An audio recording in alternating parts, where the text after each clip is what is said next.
ये जो अभी आपने सुना शॉट बुशरा बीबी का, तो पीटीआई लीडरशिप तो बुज़दिल साबित हुई है और अकेला छोड़ के बुशरा बीबी को वहां डी चौक में सब वहां से फरार हो गए। क्यों? बिस्मिल्लाहिर्रहमानिर्रहीम इय्याका नअबुदु व इय्याका नस्तईन। लेकिन चूंकि मैंने उस चीज को विटनेस नहीं किया कि कौन छोड़कर गया कौन नहीं गया, जो मैंने टीवी पे देखा, ये जो मैंने बाज लोगों को देखा है। एक मिनट है ना, वो देखिए इस तरह है, ये दो तीन जगहों पर थे। एक जो क्या कह सकते हैं, कलसूम प्लाजा और सेंटोरस चौक के दरमियान वाला एरिया था। एक कलसूम प्लाजा और चाइना चौक के दरमियान वाला था। जिस लिहाज से जो पाकिस्तान तहरीक इंसाफ का मौकफ है, उसमें जो गोलियां चली हैं वो बेसिकली चली हैं फ्रॉम दी डी चौक या जो चाइना चौक है उस तरफ से चली है। तो वहां से लोग जब गोलियां चली है तो भागे हैं और उन्होंने जगह को वेकेट किया है। Obviously she was in car और उस जगह पर थी, तो जिस लिहाज से इन्होंने देखा होगा, हो सकता है इनको उतना पता ना चलो, लोग चले गए हो। लेकिन खैर एनीवे, वो जो कह रही हैं वो उनका पॉइंट ऑफ व्यू है और we all respect that thing. लेकिन अगर आप ये कहें कि पाकिस्तान तहरीक इंसाफ वहां पे डटी नहीं है, तो मैं आपको ऐसे एंकर्स जो आप जैसे ही बड़े नामवर एंकर्स हैं, उनका ये कहना था कि हमने अपनी जिंदगी में, मेरे ख्याल में 40 साल की वो बात कर रहे थे या पता नहीं 55 साल की बात कर रहे थे, वो कह रहे थे हमने पहली बार किसी ऐसी पॉलिटिकल पार्टी को देखा है कि जिनके वर्कर्स अपने लीडर के लिए गोली खाने के लिए तैयार थे। कहते कि बिल्कुल मैंने ये बात देखा मैं मानता हूं और वाकई वर्कर्स गोली खाने के लिए तैयार थे, उन्होंने खाई भी हैं। सवाल मेरा ये नहीं है, सवाल ये है कि बुशरा बीबी ने एक इल्जाम लगाया पूरी लीडरशिप पे, उस पे आप बताएं कि वो किधर थी लीडरशिप, वो क्यों नहीं अकेला छोड़ के भाग गए वहां से? देखिए, अगर अगर अगर वो जो कह रही है ना कि वो उधर अकेली थी और लीडरशिप नहीं थी, तो ये वाकई एक क्वेश्चनेबल चीज है। जो जिसको जिसको जो वहां पे लीडरशिप थी, जिनको होना चाहिए था उनको होना चाहिए था। मैं इस बात पे उनसे एग्री करूंगा कि they should have been there. और अगर मतलब सारे जा रहे होते तो एक साथ जाते या इनको छोड़ के और करके, चूंकि मैंने वो इवेंट देखा नहीं है, आंखों देखा नहीं है, मैं नहीं कर सकता। लेकिन अगर जो बुशरा बीबी कह रही है कि she was there while everybody left, then yes, that was not a good thing to do. I agree with her then. ठीक। बैरिस्टर अकील साहब, ये बताइएगा कि दो मुतालबात उन्होंने दिए हैं। आखिरी कार्ड है इमरान खान का, उन्होंने कहा है कि जुडिशल कमीशन बना दें 9 मई पे भी, 26 नवंबर पे भी, और जो कैदी हैं उनको रिहा किया जाए। हुकूमत उनकी दोनों मुतालबात मानेगी? बिस्मिल्लाहिर्रहमानिर्रहीम। अफसार साहब बहुत बहुत शुक्रिया।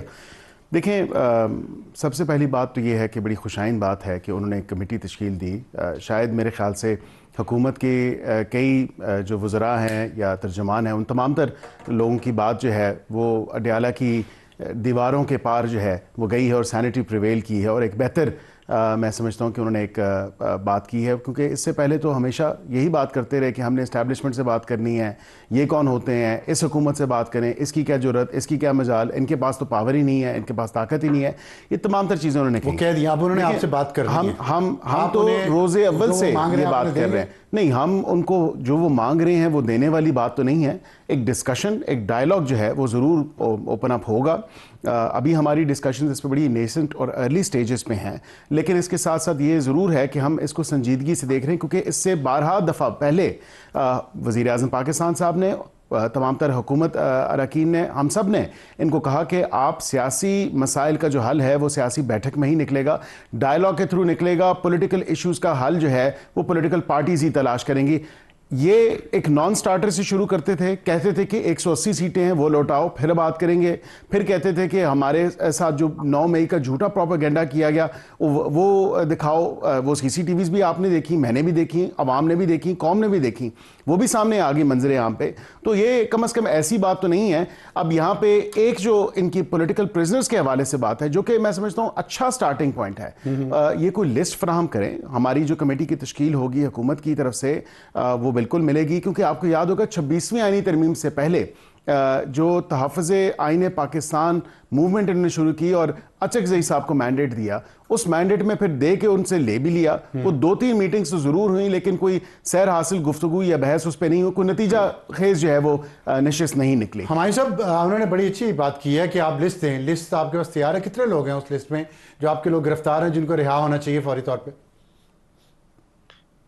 देखिए बैरिस्टर अकील साहब अगर कानूनी मावन है प्राइम मिनिस्टर के और ये कहते हैं कि इनको लिस्ट नहीं पता, तो भाई that means he is an incompetent person, as simple as that. इनको पता लिस्ट है होना कोई? चाहिए इनको। सुने ना सर, लिस्ट को छोड़ देना, लिस्ट तो हमें भी नहीं पता कितने इन लोगों ने, नहीं, आप अभी इन लोगों ने हमारे लिहाज से तो 6,000 बंदा आप इन्होंने अंदर होमवर्क नहीं किया हुआ है। उसका मतलब। सुन लेना, मैं आपको बात बता रहा हूँ, मैं आपको सीधा सीधा बात बता रहा हूँ। हमारे कोई 150 से 200 लोग हैं जो 9 मई की वजह से अभी भी अंदर हैं, ठीक है। उसमें हमारे वर्कर्स भी है, उनमें हमारी लीडरशिप भी है। मैं आपको एक सिंपल सी बात बताता हूँ। ये कह रहे हैं कि इन्होंने सराहा है, आई एक्नॉलेज हिज, सराहने वाली बात को कि एक्नॉलेज कर रहे हैं। मैं सिंपल सी बात बताता हूँ, इस मुल्क को अगर हमने बचाना है तो वो जो सिमेंटिक्स है ना कि हुकूमत या कौन सी ताकत या फलानी ताकत, वो फिर सिमेंटिक्स को हमने, वो फिर सिमेंटिक्स ही रहने दिया, हमने हुकूमत कह दिया है। अब आप उस हुकूमत से जो मर्जी समझ लें, लेकिन हम ये चाह रहे हैं, सिंपल सी बात ये है कि इट्स अ फर्स्ट, जो हमारा मुतालबा है वो ये है कि पॉलिटिकल प्रिजनर्स को आप बेल के ऊपर रिहा कर दे। हमने ये नहीं कहा कि केसेस खत्म कर दे, फिर हमने कहा जो उनके ऊपर केसेस हैं उन केसेस को एक जुडिशियल कमीशन के थ्रू कर ले। इन्होंने कहा है कि बहुत सारे जो वीडियो सामने आ गए, देखिए इस तरह की वीडियो सामने आ जाने से विदाउट रीजनेबल डाउट किसी को आप ना इम्प्लीकेट कर सकते हो ना किसी को निकाल सकते हो। तो आपको एक ऐसे शवाहिद निकालने के जिनसे आप बता सको कि यार ये देखो ये तुमने ये किया है और ये किया है, and which could be implicating you straight away 100%। ये जो वीडियोस आपने भी देखी मैंने देखी, उसमें कुछ नहीं है, उसमें बाज लोग हैं वो मास्क लेके तोड़ फोड़ रहे हैं, nobody knows who they are, ठीक है। These are visuals which anybody can use anyway. तो अगर हमने वाकई इस मुल्क को बचाना है तो अफसर आलम साहब हमें सीरियसली इस चीज को करके फर्स्ट, जिसे कॉन्फिडेंस बिल्डिंग मेजर है, हमें इसके जो पॉइंट नंबर 1 है उसको फौरी कर ले, बाकी को आप आहिस्ता आहिस्ता कर ले। एटलीस्ट आप चीजों को जो है ना, जो प्रॉब्लम है उसको आप रोक देंगे आने से। And I think this is right thing to do. ठीक, बैरिस्टर अकील साहब, तो आपने एक हिंट करवाया है कि ये लिस्ट आएगी तो हम उस पर फॉलो कर लें। उन्होंने भी ये कहा कि पहले स्टेप के तौर पे ये ठीक है। ये बताइए कि जो खान साहब ने ये जो अपील की है बाइकआउट की है, और दूसरा उन्होंने ओवरसीज़ पाकिस्तानीज़ को कहा कि इनको पैसे भिजवाना बंद कर दें पाकिस्तान को, अब वो जो फॉरेन एक्सचेंज भिजवाते हैं, इससे हुकूमत दबाव में महसूस कर रही है अपने आप को? क्योंकि सिविल नाफरमानी का भी उन्होंने कहा कि अगर ये सब कुछ ना हुआ तो सिविल नाफरमानी है। फिर देखिए अफसार साहब, बड़ी मज़े का खेज़ बात है कि इससे पहले क्या इस पार्टी ने या इस पार्टी के लोगों ने या इमरान खान साहब ने खुद सिविल नाफरमानी नहीं की? आपको पता है स्टेजों पे चढ़ के लोगों को कहा गया कि अपने बिजली और गैस के बिल मत दो, बिल भी जलाए गए, फिर उसके बाद खुद ही अपना बनी गाला का बिल भी अदा कर दिया गया। लोगों के जब बिजली और गैस के कनेक्शन के बिल कटने वाले थे तो उन्होंने कहा ये तो पागल इंसान है, हमें भी बेवकूफ़ बना रहा है, तो इससे हमें क्या ज़रूरत है, तो उन्होंने बिल अपने फ़ौरन जमा करा दिए। सिविल नाफरमानी की अभी तक जो तमाम तरह हदें पार की हैं, डिस्पाइट द फैक्ट कि हुकूमत ने इनको कई दफ़ा वार्न भी किया, इनसे बातचीत करने का भी मामला जो है वो सिलसिला चलाने की कोशिश की, लेकिन नहीं किया। सिविल नाफरमानी इससे ज़्यादा क्या हो सकती है कि आप कानून नाफिद करने वाले इदारों के ऊपर जो है डायरेक्ट फायरिंग करें, उनको ज़ख्मी करें, वो मजरूब हों। इससे ज़्यादा सिविल नाफरमानी क्या है? तो ये सिविल नाफरमानी का जो एक डराव या धांसा जो हमें दिया जा रहा है, तो इससे हुकूमत बिल्कुल परेशानी है। रेमिटेंसेस कम होंगी। देखिए रेमिटेंसेस बसाद एहतराम मैं ये कहूँगा, ओवरसीज़ पाकिस्तानी अगर रेमिटेंसेस भेजते हैं तो वो हुकूमत को नहीं भेजते, वो अपने प्यारों को भेजते हैं, अपने लव्ड वंस को भेजते हैं, अपनी फैमिली मेम्बर्स को भेजते हैं। तो उसमें वो उनका तो डेफिनेटली एक अपना इंटरेस्ट है और हुकूमत का डेफिनेटली जो है वो उसको इंकरेज भी करते हैं। लेकिन ये हुकूमत की कोई घबराने या डरने वाली बात नहीं है। ये इस बात से डराया नहीं जा सकता कि ये हम ओवरसीज़ पाकिस्तानी इसको कहेंगे, क्या वो ओवरसीज़ पाकिस्तानी कठपुतलियाँ हैं? क्या उन्होंने ये नहीं देखा कि जो 24, 25, 26 को आपने अजाब बर्पा किया पूरे केपी में भी और इस्लामाबाद में भी और पंजाब में भी, जहाँ जहाँ से आप आए, जो कुछ किया, तो मैं समझता हूँ कि और अपने वर्कर्स को बेयारो मददगार छोड़ गए। और वो बुशरा बीबी जो कह रही थी कि मैं तो भागने वाली नहीं हूं, वो तो माजरत के साथ मुझे ये कहना पड़ता है कि सबसे पहले तो वो ही पिंडाल छोड़ के भागी हैं, किधर खड़ी रही हैं। देखिए वो वीडियोस मौजूद हैं, गाड़ी तब्दील करने वाली वीडियो मौजूद है। 12 बजे तक तो वो वहां थी, 12:30 तक उन्होंने खुद कहा है, 11:15 तक थी वो। नहीं, 12:30 को उन्होंने खुद कहा है, और 1 बजे मुझे भी जो इन्फॉर्मेशन आई, मैंने ट्वीट किया था, उस वक्त भी वो वहाँ पे थी। खैर चलें, ये तो बहस नहीं है हमारे इस वक्त। लेकिन हमारे मोहन साहब ये बताइएगा, जो अपील की है बैरून मुल्क पाकिस्तानियों से खान साहब ने कि आप पैसे पाकिस्तान भिजवाना बंद कर दें, तो वो कह रहे हैं कि वो हुकूमत को तो नहीं आ रहे, वो तो अपने घरों को भिजवा रहे हैं, लेकिन आप समझते हैं कि वो पैसे भिजवाना बंद एक कामयाब अपील होगी? देखिए अफसार आलम साहब, सिंपल सी बात यह है, अभी आपने प्रोग्राम में बैठे बैठे इनकी गलत बात को झुटला दिया है। आपको पता है इससे क्या पता चलता है? इससे ये पता चलता है कि इन्होंने आज तक जितनी भी बातें कर रहे हैं वो सारी गलत कर रहे हैं। वो अवाम के सामने ये सारा झूठ बोल रहे हैं कि गोलियां मारी थी। कोई गोलियां नहीं, आप भी उधर ही थे। आपको भी पता है, आप सिर्फ इसी ब्लू एरिया के ऑपोजिट साइड पे और चाइना चौक के बिल्कुल साथ तो आपका वो है, तो ऑपोजिट साइड पे क्या आपके लोगों ने नहीं देखा? क्या उन्होंने वहां पे आंखों देखा? हम नहीं देखा। क्या जियो वाले जो वहां हैं उन्होंने नहीं देखा? ये सारी चीजें हर एक ने देखा हुआ है। देखिए बात यह है कि आप किससे झूठ बोल रहे हैं। अगर हमने इस मुल्क को बचाने, सर हमने झूठ नहीं बोलना। अगर हमने कोई गलती की है, हमने मानना है कि हमने गलती की है। अगर हमने इस मुल्क को बचाना है तो हमने ऐसा रास्ता ढूंढना है कि हमने वो रास्ता निकालना है। अगर वो रास्ता इस बात पे निकलता है कि इमरान खान ने कह दिया कि चलो कोई बात नहीं, ये कमेटी मैं बना रहा हूं और हुकूमत से बात कर लो, और हुकूमत को कह रहे हैं कि आप ये 2 पॉइंट कर लो, आप उन्हें कहो ये पहला पॉइंट हमने पूरा कर दिया, दूसरे पॉइंट के लिए हम कोशिश करते हैं और ये करते हैं, at least you would avoid the problem, immediate problem आप रिवर्ट कर दोगे। मैं एक सवाल करना चाहता हूं आपसे। पहले विल चाहिए होती है। बात यह कि आपने दुरुस्त कहा कि झूठ हुकूमत ने भी बोला है, और लेकिन आपकी तरफ से भी झूठ आता रहा। पहले 400 लाशें, 300 लाशें, 278 लाशें, 100 लाशें, अब आप कह रहे हैं 12 या 14 हैं। साहब मैं आपको एक चीज समझा देता हूँ। हम आज भी इस बात पे कायम है कि हमारी जो शहादत हुई है बहुत ज्यादा हुई है। हम आज भी इस बात पे कायम है। हम अभी भी ये समझते हैं कि बहुत सारी, मैं आपको बताता हूँ, ऐसे ऐसे लोग हैं। देखिए मैं जिस प्रोफेशन से हूँ और जिस शहर में हूँ, पिछले 25 साल से इस शहर में हूँ, और यहाँ पे ज्यादातर डॉक्टर्स पिम्स के हैं। बहुत सारे लोग मुझे जानते हैं। उसमें फिर वहां पे जो ऐसे लोग हैं जो कि सुबह को पिम्स में काम कर रहे होते हैं, शाम को प्राइवेट काम कर रहे होते हैं।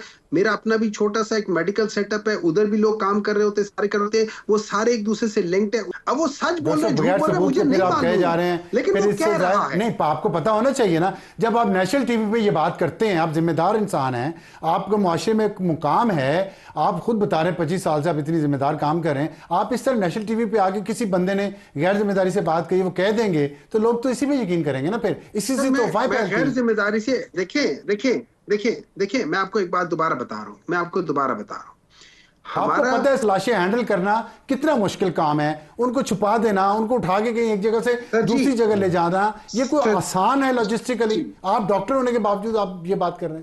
पर्सन मानी नहीं है, सुनी जरूर है, ठीक है। लेकिन एक बात याद रखिए, मैं एक सवाल मेरा उठता है, अगर हुकूमत कुछ चीज छुपा नहीं रही तो पिम्स तो रेड जोन में नहीं आता ना, पिम्स तो ब्लू एरिया में भी नहीं आता ना, पिम्स तो इन सब चीजों से दूर है ना, पिम्स तो उसके दूसरी तरफ है, ये जो सेंटोरस का जो है उससे भी दूसरी तरफ है ना। उसको क्यों कॉर्डन ऑफ कर दिया था? उसकी क्या वजह थी कि उसको कॉर्डन ऑफ कर दिया गया था? देखिए वो कहते हैं बेखुदी बेसबब नहीं गालिब, कुछ तो है जिसकी पर्दादारी है। मैं पूछता हूं, एक मुझे सवाल का जवाब दे दें आप सिर्फ कि मैंने पूछा था कि रेमिटेंसेस की अपील जो की ओवरसीज पाकिस्तानी से वो कामयाब होगी, इसका मुख्तसर जवाब देते हैं। देखिए बात ये हो जाती है, मैं आपको एक चीज समझा देता हूँ। जो अभी एक और भी बात हुई थी ना कि जो लीडर्स हैं वो छोड़ के चले गए थे और आवाम खड़ी रह गई थी, या जो वर्कर्स थे। एक बात याद रखना, पाकिस्तान तहरीक इंसाफ वो जमात है जिसमें अवाम डायरेक्ट कनेक्टेड है इमरान खान के साथ। अब वो इमरान खान की क्या बात मानती है, क्या बात नहीं मानती, उस पर मेरा कंट्रोल नहीं है जी, मेरा कंट्रोल नहीं है। अगर वो लोग वो मान लेंगे ना, बजाय तो ये कि वो मान लेंगे। मेरा सवाल ये है कि खान साहब ने ऐसी कोई अपील उनसे, वो पहले भी सिविल नाफरमानी की अपील उनसे की थी, रेमिटेंसेस की भी की थी, क्या खान साहब उनसे ये अपील क्यों नहीं करते कि जो ये एक हमारे यहाँ कंसर्न है, हर जगह पे है पाकिस्तान में, कि जो आज़ादी इज़हार राय की आड़ में जहर उगलना, झूठ बोलना और माशरती तकसीम करना, नफरत फैलाना एक दूसरे के ख़िलाफ़, और इस पे क्यों नहीं अपील खान साहब करते कभी ओवरसीज़ पाकिस्तानीज़ को या यहाँ रहने वालों को कि झूठ ना फैलाएं, नफरत ना फैलाएं, माशरे में मोहब्बत फैलाएं? ये क्यों नहीं अपील करते? अबसार आलम साहब, मैं आपको एक चीज बताता हूँ, प्लीज बुरा ना मनाना। मैं पूरे मीडिया को मुखातिब हूँ, मैं आपके प्रोग्राम के तवसत से पूरा इस वक्त जो मेन स्ट्रीम जी। लाइन मीडिया में उससे मुखातिब हूँ। क्या आप लोग सच दिखा रहे हो? आप नहीं दिखा रहे हो। तो देखिए, जब आप सच नहीं दिखा रहे हो, झूठ इसका भी नहीं मतलब दिखा है रहे। भाई झूठ नजर आ रहे लोगों को। नहीं, मुझे क्या पता, मैं तो ये समझता हूँ जब आप इंसान ये तो सच नहीं अजम्पशन है दिखाता ना, फिर ये तो झूठ ही रहेंगे ना अजम्पशन है। पीछे। ये तो बस जम्पशन है फिर ना। देखिए ना, फिर ये तो जम्पशन अजम्पशन, है। इसका मतलब आप अजम्पशंस का अपील नहीं कर, मतलब ये इसका मतलब आप सब्जेक्टिव हो मोहब्बत गया नहीं ना। फैला रहे, तो नफरत ही फैला रहे हैं ना फिर लोगों में। इसका मतलब लोगों को जोड़ नहीं रहे हैं, आप तो नहीं तकसीम सर, ही कर रहे हैं ना नहीं कि मैं सर, इसी एक को बात याद रिड्यूस रखिए। ऐसे कर लेता हूँ। सर देखिए, इस तरह होता है, याद रखें अफसार आलम साहब, जब हम लोग सच जी दिखाना जी। बंद कर देते हैं तो वहां पे हम वैक्यूम क्रिएट कर लेते हैं, और वैक्यूम में इस किस्म के लोग जो कि अपनी चीजों के लिए चीजों को सनसनीखेज करके एक तो ये बता कि सच रहे, दिखाना उनके लिए बंद हम नहीं जगह किया, हो क्रिएट कर सकता है देते पूरा हैं। ना दिखाते हो लेकिन झूठ नहीं दिखा रहे। और दूसरी बात ये है कि ये कोई आर्गुमेंट नहीं है कि अगर वैक्यूम होगा तो झूठ आप फिल करेंगे। मैं यही तो कह रहा हूँ कि खान साहब इसकी अपील क्यों नहीं करते अपने फॉलोअर से। मैं जरा बैरिस्टर अकील साहब से जो आपने सवाल उठाए, आपने वो देखिए, एक डिस इन्फॉर्मेशन तो पहली झूठ है, वहाँ से फॉर्मेशन कमांडर्स ने भी कहा है आपको। इस पे कानून साजी हुकूमत करेगी, तो खाली कानून साजी से आप समझते हैं सख्त कानून साजी से इस मसले को हैंडल कर लेंगे? देखें अबसार साहब, जब तक उस कानून साजी के साथ साथ उसमें डिटरेंट मेजर्स नहीं होंगे, जब तक उसमें इस तमाम तर जो नासूर, जो झूठ, propaganda, fake news, disinformation, miss information को एड्रेस नहीं किया जाएगा, तो फिर डेफिनेटली उसका कोई मीनिंगफुल तो इम्पैक्ट नहीं कवानीन आएगा। तो पहले माशरे भी के हैं ऊपर। लेकिन फिर भी हो रहा है। देखें, अभी with the advent of social media, जब जैसे जैसे टेक्नोलॉजिकल एडवांसमेंट्स हुई, कई कई नई ऐप्स आ गई, कई कई नए ट्विटर प्लेटफॉर्म्स आ बंद गए। कर दिया, अफवाहें तो वैसे ही फैल रही हैं देखिए, ना। ट्विटर ब्राजील में भी तो बंद हुआ। नहीं, ब्राजील लेकिन ने तो यही कहा था ना कि दफ्तर यहाँ पे खोल लें। हम भी यही कह रहे हैं, दफ्तर यहाँ पे खोल लें। नहीं ठीक है, लेकिन इंटरनेट भी स्लो है। आपने इतना कुछ कर रहे हैं, प्रोपेगेंडा फिर नहीं रोक रहा, फिर भी आपको फॉर्मेशन कमांडर्स की तरफ से कहा गया है कि आप इसको कानून देखिए, साजी हम करें। उससे पहले ही, आपको याद होगा जब मरियम औरंगजेब साहिबा इंफॉर्मेशन की वजीर थी, तो उस टाइम भी एक ब्रॉडर कंसेंसस रीच करने की कोशिश की गई थी। सिविल सोसाइटी को, जर्नलिस्ट को, तमाम को ऑन बोर्ड लिया गया था उस टाइम की पीका अमेंडमेंट्स। तो बेसिक ड्राफ्ट तो वही है, उसमें जो ट्वीक इन हम कर रहे हैं या दीगर चीजें ऐड कर रहे हैं ना, नहीं, हम उसमें बिल्कुल सजा भी रख रहे हैं और तमाम तर चीज भी कर रहे हैं, उसको स्मार्ट बना रहे हैं, उसकी इंप्लीमेंटेशन भी, उसका इतलाक भी पूरा करेंगे। ट्विटर खोल के अगर आप ये कर सके तो मैं समझूंगा स्मार्ट कर रहे हैं, क्योंकि उस पर तो सिर्फ 2% पाकिस्तान के लोग हैं, उनसे आपने बचा रहे हैं। प्रोपेगेंडा तो फेसबुक पे फैला है, असल में तो ट्विटर का और फेसबुक का और दीगर का प्रोपेगेंडा जो है वो पाकिस्तान से बाहर से हो रहा है। वो ये पाकिस्तान के बैठे हुए लोग जो हैं, कंपैरेटिवली या परसेंटेज वाइज अगर देखें तो वो बहुत कम है। अच्छा, आखिरी सवाल मुख्तसर जी, मौलाना फजल रहमान साहब को आपने यूज किया उनकी सपोर्ट को और फिर उनका बिल मंजूर नहीं करवाया? नहीं, कतई नहीं, ये इल्ज़ाम है। मैं इसमें देखें, दो चीज़ें मैं ज़रूर आपको बताऊंगा।